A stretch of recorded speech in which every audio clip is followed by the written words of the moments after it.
अस्सलाम वालेकुम नाज़रीन। ड्रामा सीरियल जानिसार की आने वाली एपिसोड बहुत ज़बरदस्त होने वाली है। कशमाला को लगता है कि वो अपनी चाल में कामयाब हो रही है, लेकिन नौशरवान के अंगूठे के निशान को देखने के बाद जाफ़र को उस पर शक हो जाता है, इसलिए अब उसकी नज़र कशमाला पर होती है।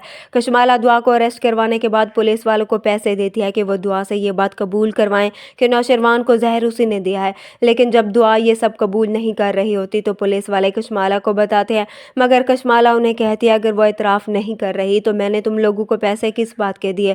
कशमाला अब जबरदस्ती पुलिस वालों से मिलकर दुआ को कबूल करवाने की कोशिश कर रही है कि इसी ने ही गजनवी को जहर दिया है।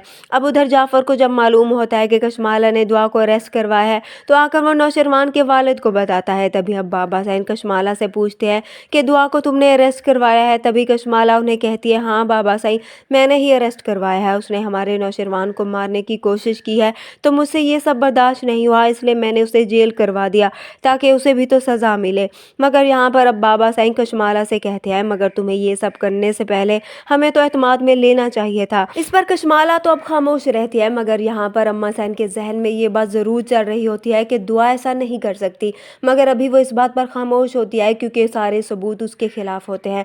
दूसरी तरफ पुलिस अब दुआ पर तशद्दुद करती है ताकि वो कबूल कर ले कि जहर उसी ने ही दिया, मगर दुआ ऐसा हरगिज़ नहीं बोलेगी क्योंकि उसने जब कुछ किया ही नहीं तो क्यों वो ऐसा बोलेगी।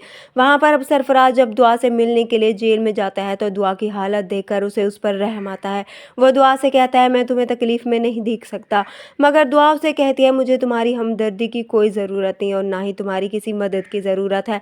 सरफराज अब दुआ से मिलने के बाद कशमाला से मिलने के लिए चला जाता है।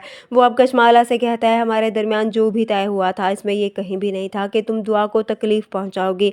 अब कशमाला मुस्कुराती है, सरफराज से कहती है तुम क्यों उस हमदर्दी कर रहे हो। वो सरफराज से कहती है जो कुछ उसने मेरे साथ किया है ये तो उसके लिए कुछ भी नहीं है, इसके लिए तो और भी उसके साथ मैं बुरा कर सकती हूँ। मगर अब सरफराज उसे कहता है मैं दुआ की यहाँ पर बेल करवाने जा रहा हूँ और तुम अब बीच में नहीं आओगे। अब जाफर इन दोनों को साथ देख लगता है, उसे शक हो जाता है कि ज़रूर इन दोनों के दरमियान कुछ ना कुछ चल रहा है।